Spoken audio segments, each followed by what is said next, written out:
Good morning. Welcome to you all to St Daniel's Cathedral here in Bangor. My name's Robert Townsend. I'll be leading our worship this morning. Our sermon will be given by our lay reader, Elmer Taylor. I have some banns of marriage to read to start with, and they go as follows. I published the banns of marriage between Gino Lee Breeze of Brodignol and Sophie Louise Stewart, also of Brodignol. If any of you knows cause or just impediment why these two persons should not be joined together in holy matrimony, you are to declare it. This is for the third time of asking. You can follow our service today in the order of booklets, and we'll begin in a few moments.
We are all part of God's family, and it's in God's name that we gather here this morning. In the name of the Father, and of the Son, and of the Holy Spirit. Amen. Grace and peace be with you. We can never ransom ourselves or deliver to God the price of our life. As we gather together to celebrate this Holy Eucharist, the glory of God, we prepare ourselves by confessing our sins, trusting in the goodness of our merciful Father, upheld by the gentleness of our companion Jesus, seeing our lives anew in the radiance of the life-giving Spirit.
Heavenly Father, we have sinned in thought, word and deed, and have failed to do what we ought to have done. We are sorry and truly repent. For the sake of your Son, Jesus Christ, who died for us, forgive us all that is past, and lead us in his way, to walk as you and loved. Amen. Almighty God, who forgives all who truly repent, have mercy upon you, pardon and deliver you from all your sins, confirm and strengthen you in all goodness, and bring you to everlasting life, through Jesus Christ our Lord. Amen. This is the collect for the 7th Sunday after Trinity. Lord of all power and might, the author and giver of all good things, graft in our hearts the love of your name. Increase in us true religion. Nourish us with all goodness, and of your great mercy keep us in the same. Through Jesus Christ, your Son, our Lord, who is alive and reigns with you and the Holy Spirit, one God, now and forever. Amen.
A reading from the book of a preacher. Vanity of vanities, says the teacher, vanity of vanities. All is vanity. I, the teacher, when king over Israel in Jerusalem, applied my mind to seek and to search out by wisdom all that is done under heaven. It is an unhappy business that God has given to human beings to be busy with. I saw all the deeds that are done under the sun, and see, all is vanity and a chasing after wind. I hated all my toil in which I had toiled under the sun, seeing that I must leave it to those who come after me. And who knows whether they will be wise or foolish? Yet they will be master of all for which I toiled and used my wisdom under the sun. This is also vanity. So I turned and gave my heart up to despair concerning all the toil of my labors under the sun. Because sometimes one who has toiled with wisdom and knowledge and skill must leave all to be enjoyed by another who did not toil for it. This also is vanity and a great evil. What do mortals get from all the toil and strain with which they toil under the sun? for all their days are full of pain, and their work is a vexation. Even at night their minds do not rest. This also is vanity. Hear the word of life to the world. Thanks be to God.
The Lord be with you. And also with you. Listen to the Gospel of Christ according to St. Luke. Glory to you, O Lord. At that time, someone in the crowd said to Jesus, "Teacher, tell my brother to divide the family inheritance with me." Jesus said to him,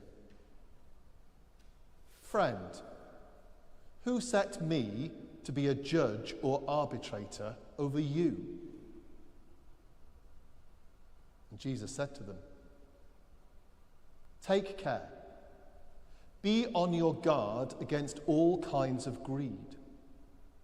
For one's life does not consist in the abundance of possessions." Then Jesus told them a parable. The land of a rich man produced abundantly, and he thought to himself, "What should I do? For I have no place to store my crops." Then he said, "I will do this. I will pull down my barns and build larger ones, and there I will store all my grain and my goods. And I will say to my soul, 'Soul, you have ample goods laid up for many years. Relax, eat, drink, be merry.'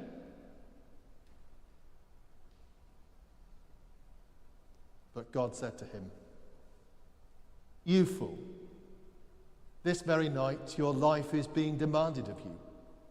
And the things you have prepared, whose will they be?' So it is with those who store up treasures for themselves, but are not rich towards God."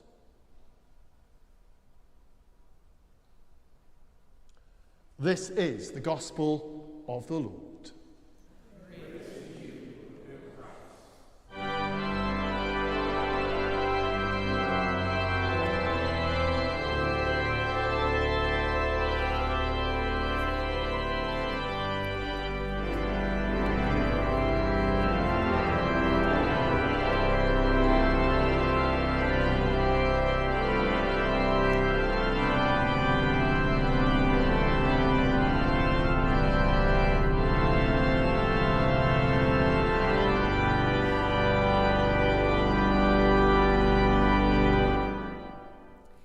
In the name of the Father, and of the Son, and of the Holy Spirit.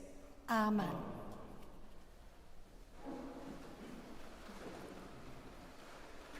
Money brings a lot of pleasure, but also a lot of pain in one's life. I don't know if any of you heard on the news, but a few weeks ago, someone in Ireland won over £200 million on the Euro lottery. Can you imagine what a shock that must have been? And what would one do with all that money? And I'm sure you could all say, oh, I know what I'd do with it. But ever since I've heard this news, when I can't sleep, and that happens quite often, I try to imagine, what would I do with it? My first thought is, would I be happy? Would I keep the news to myself?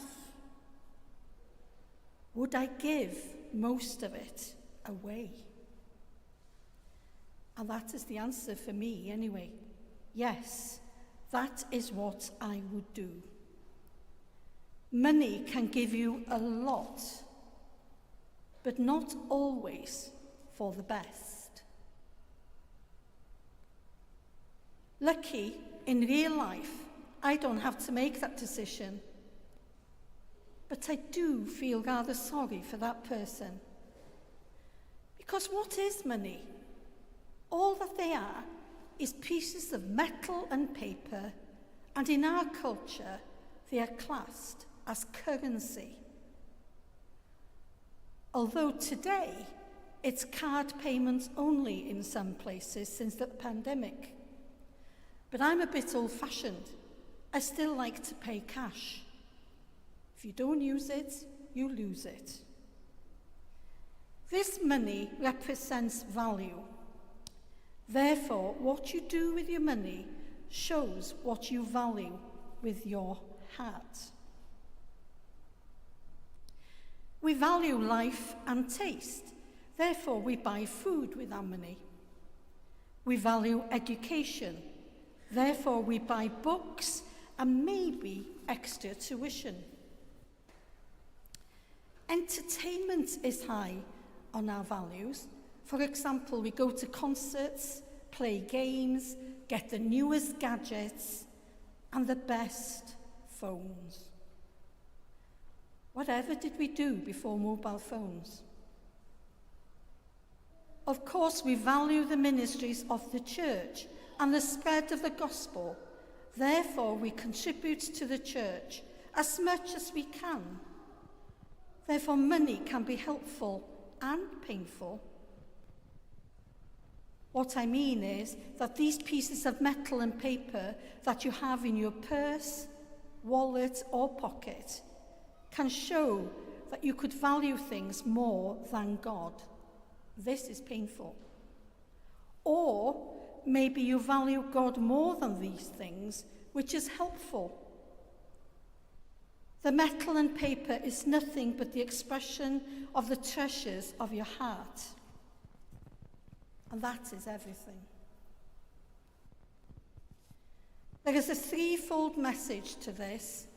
The first is where people treasure God above all that money can buy. The second, where people understands the biblical teaching that the movement of your money expresses the movement of your heart.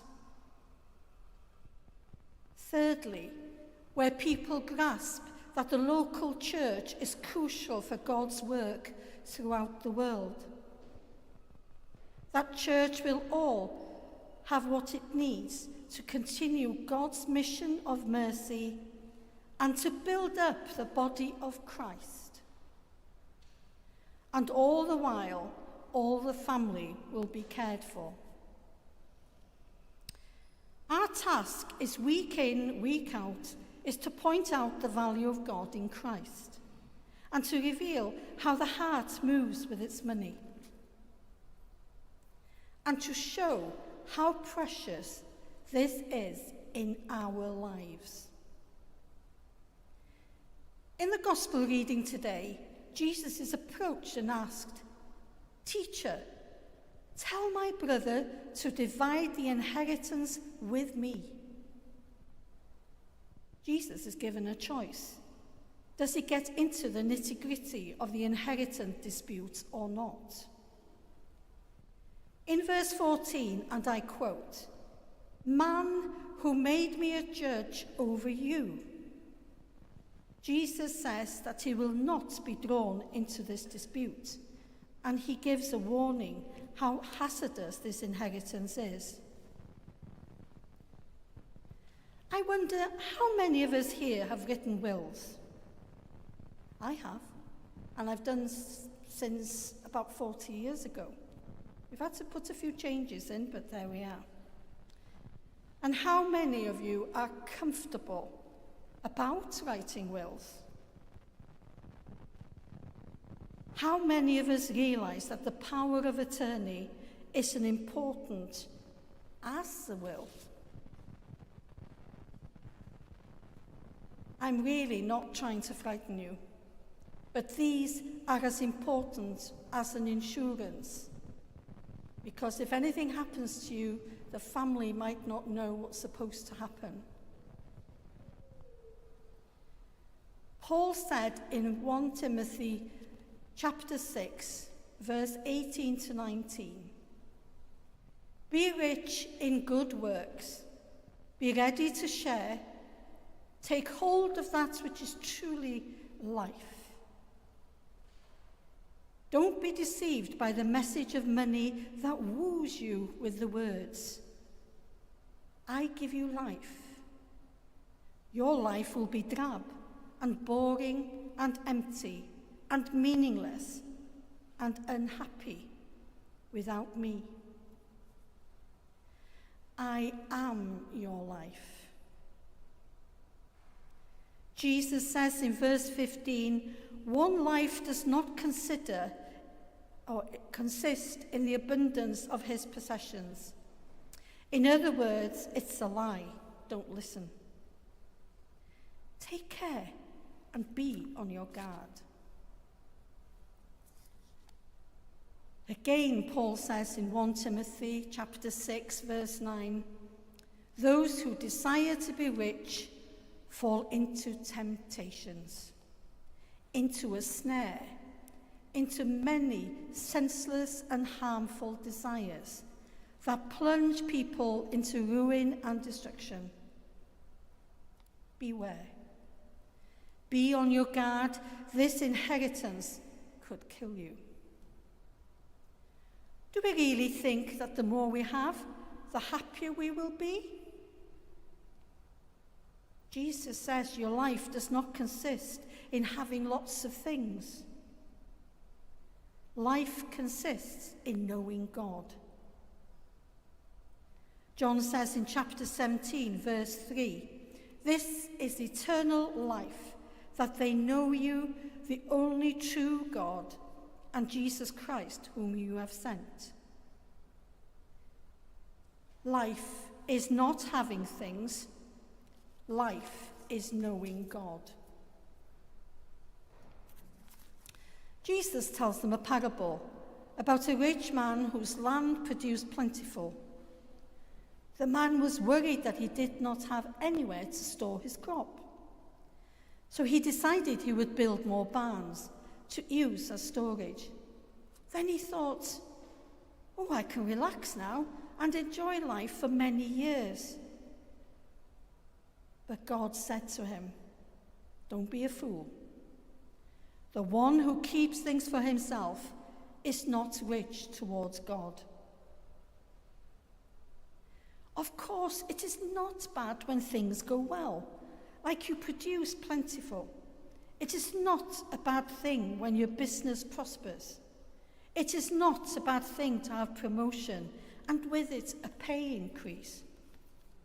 It is not bad when your interest increase or investments increase in value.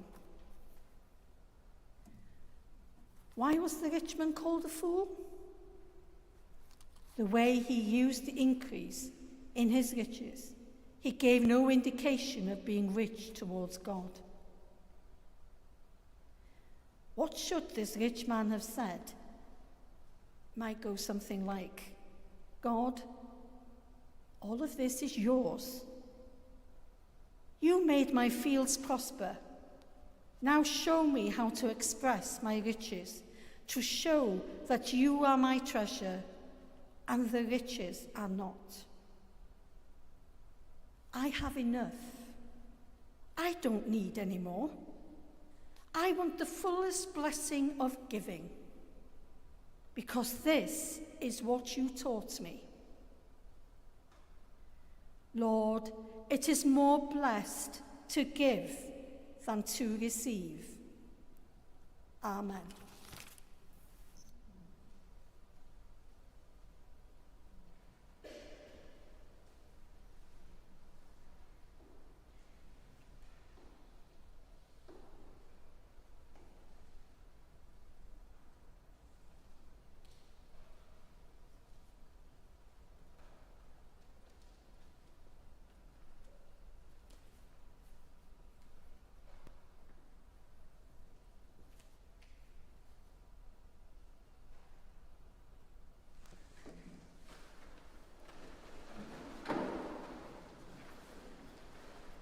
On page 10 of your service booklets, together we affirm our faith.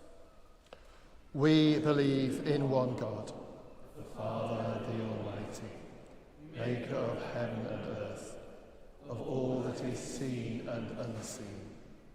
We believe in one Lord Jesus Christ, the only Son of God, eternally begotten of the Father, God from God, light from light, true God from true God, begotten, not made, of one being with the Father. Through him all things were made. For us and for our salvation, he came down from heaven, and by the power of the Holy Spirit, he became incarnate from the Virgin Mary and was made man. For our sake he was crucified under Pontius Pilate. He suffered death and was buried. On the third day he rose again in accordance with the Scriptures. He ascended into heaven and is seated at the right hand of the Father. He will come again in glory to judge the living and the dead, and his kingdom will have no end.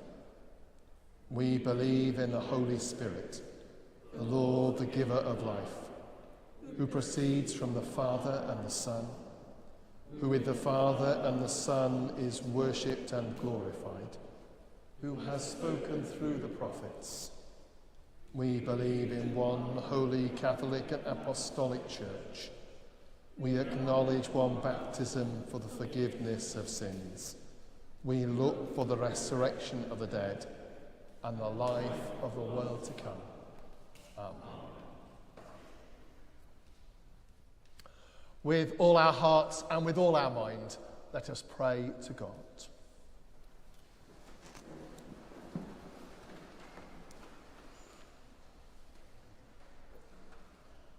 Loving God, accept this time of worship and help us through it to draw nearer to you. Open our hearts to the love of Christ, our lives to the movement of the Spirit, our minds to all that you are and continue to do, so we may worship you, not just in the time we spend in church, but in every moment of our lives. Lord, in your mercy, we come to focus our minds upon you, not that we might turn aside from the world or forget its need, but so we might return to our daily lives with a greater vision of your purpose and a firmer resolve to serve you in the place where you have put us. We pray for Bishop Cherry Van as she prepares to take up her role as the next Archbishop of Wales, and for Bishop Andy, Bishop David, Canon Tracy, and all who minister and work in the cathedral and the Brodaniol ministry area. Lord, in your mercy, we pray for the victims of war and violence, whose lives have been broken by war and who daily fear for their lives, for those left starving, homeless, injured, or bereaved. We pray for the people of Gaza and Israel, Ukraine and Russia, Syria, and all places enduring conflict that does not make the headlines. And we ask for your blessing on the staff of organisations such as the United Nations, International Red Cross, and Doctors Without Borders, who work in extremely difficult and dangerous conditions. Lord, in your mercy, we pray for our local community, for those who want to work but cannot find a job, for those struggling financially, those in inadequate housing, and those who have no home or security, those who feel unsafe, unwanted, with no one to care for or about them. Lord, in your mercy, we pray for the sick and their families and friends, for those waiting the results of tests or to go into hospital, for those coming to terms with long-term illness or disability, for the housebound and the lonely, and for the bereaved. In particular today, we are asked to pray for Paul Jones, priest. Oh, beg your pardon, that's recently departed. Julian, Nicole, Anthony, Teresita, Yolanda, Melita, Anne, John, Shirley, Katrina, Param, Devinda, Beth, John, Nick, Jill. Lord, in your mercy. And we pray for all those who have died.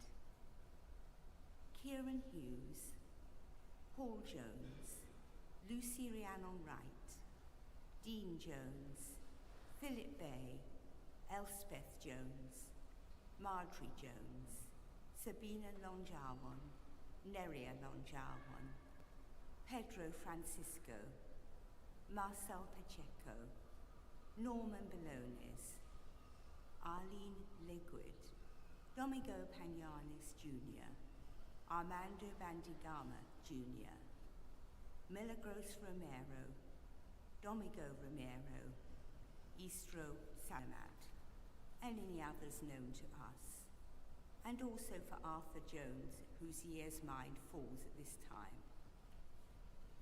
Rest eternal grant unto them, O Lord. May they rest in peace. Lord of light, guide us. Lord of love, enfold us. Lord of grace, go with us. Merciful Father, accept these prayers for the sake of your Son, our Saviour, Jesus Christ. Amen.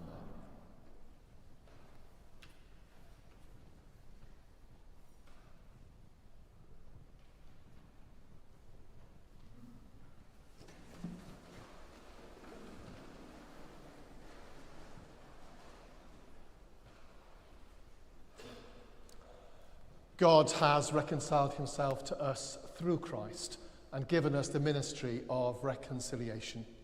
The peace of the Lord be with you always. And also with you. We share a sign of peace. God's peace.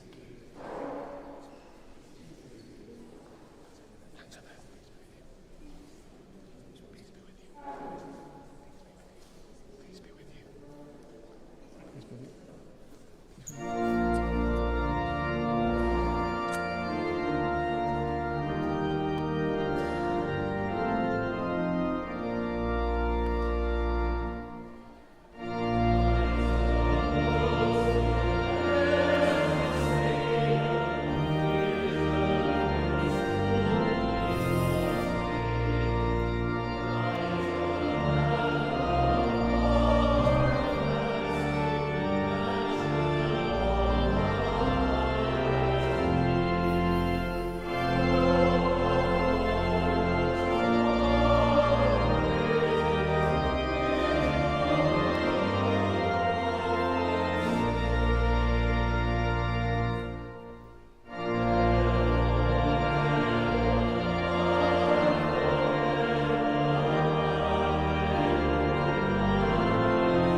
we celebrate together the gifts and grace of God.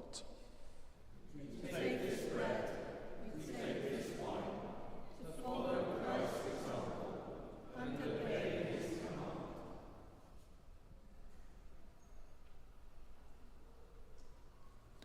The Lord be with you. And also with you. Lift up your hearts. We lift them to the Lord. Let us give thanks to the Lord our God.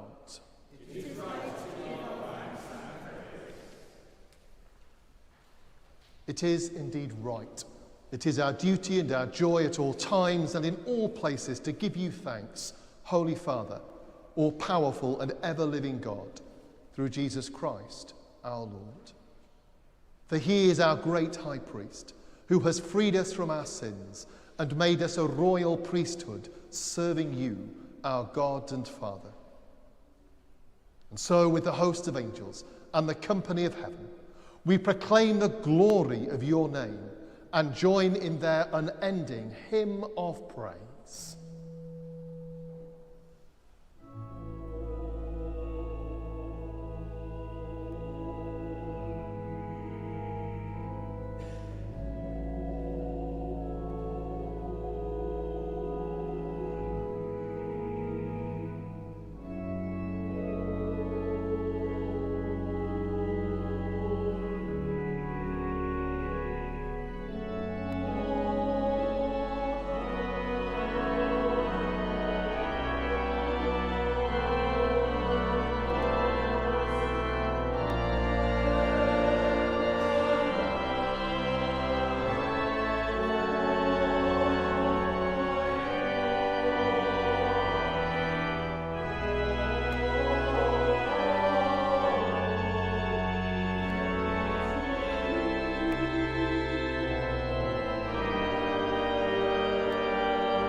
All praise and thanks to you, true and living God, creator of all things, giver of life. You formed us in your own image, but we have marred that image and fall short of your glory. Give you thanks that you sent your Son to share our life. You gave him up to death that the world might be saved, and you raised him from the dead that we might live in him and he in us.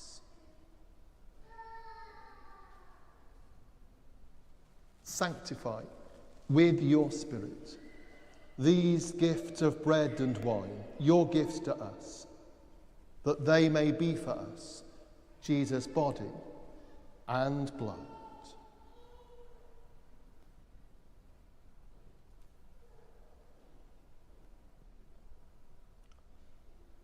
On the night he was betrayed, Jesus took bread, and when he had given thanks, he broke it and gave it to his disciples, saying,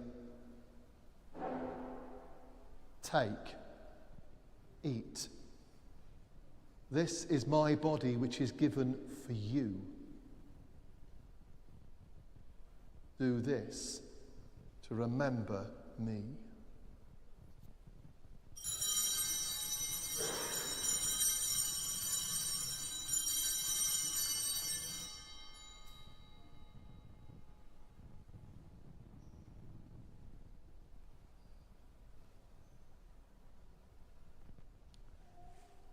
In the same way, after supper, Jesus took the cup. And when he had given thanks, he gave it to them, saying, "Drink from this, all of you. This is my blood of the new covenant, which is shed for you and for many for the forgiveness of sins. Do this in remembrance of me."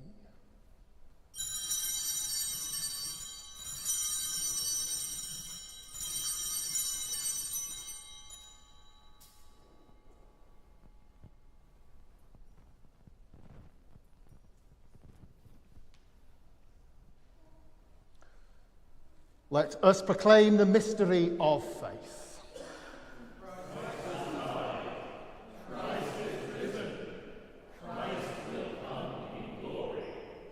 As he has commanded us, Father, we remember Jesus Christ, your Son, proclaiming his victorious death, rejoicing in his resurrection, and waiting for him to come in glory.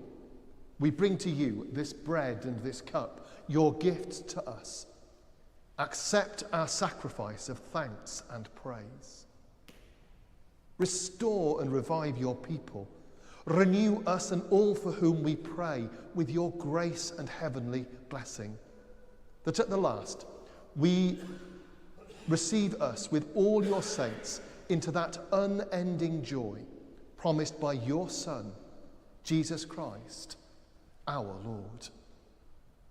Through him, with him and in him, in the unity of the Holy Spirit, all honour and glory are yours, Almighty Father, now and forever.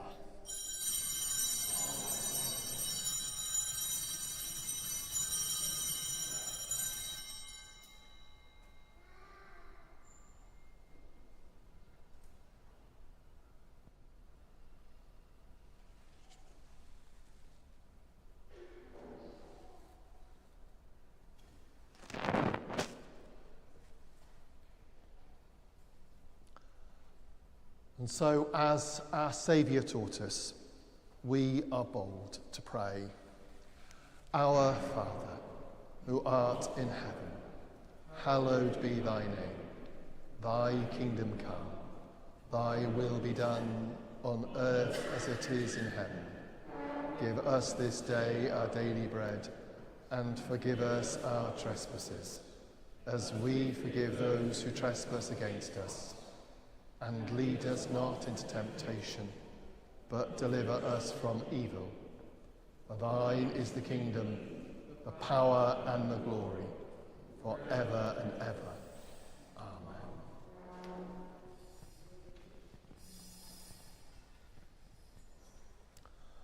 We break this bread to share in the body of Christ.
Jesus is the Lamb of God who takes away the sins of the world. Happy are those who are called to his supper.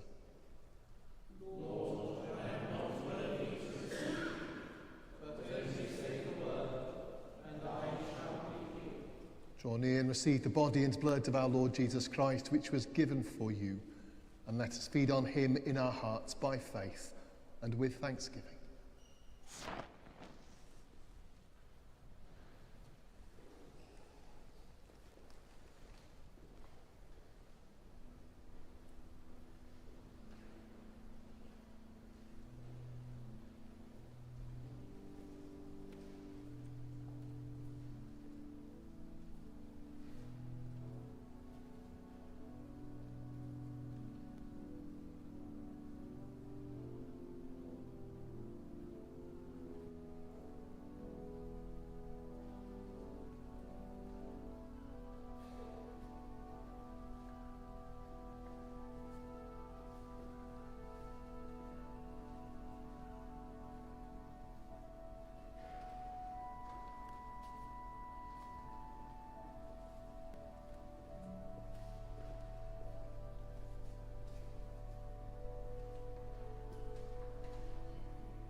Give thanks to the Lord, for he is gracious. Lord God, whose Son is the true vine and source of life, ever giving himself that the world may live, may we so receive within ourselves the power of his death and passion, that in his saving cup we may share his glory and be made perfect in his love. For he is alive and reigns now and forever. Amen. I forgot to say at the beginning of the notices, there's no Eucharist here tomorrow at 12:30. There's no service tomorrow here at 12:30. It's been good to be back and be with you this morning. Tuesday, it was exactly 30 years since Kath, my wife, and I stood here and were married. So it's lovely to be here back on that anniversary. Please do stay for a cup of tea or coffee following the service. You're more than welcome to join with us for one.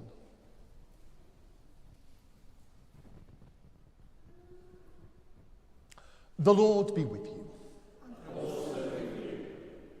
Peace of God, which is beyond all understanding, guard your hearts in the knowledge and love of God and of his Son, Jesus Christ, our Lord. And the blessing of God Almighty, the Father, the Son, and the Holy Spirit, be amongst you and remain with you and those who are near and dear to you, this day and always. Amen. We go in peace to love and to serve the Lord. In the name of Christ. Amen.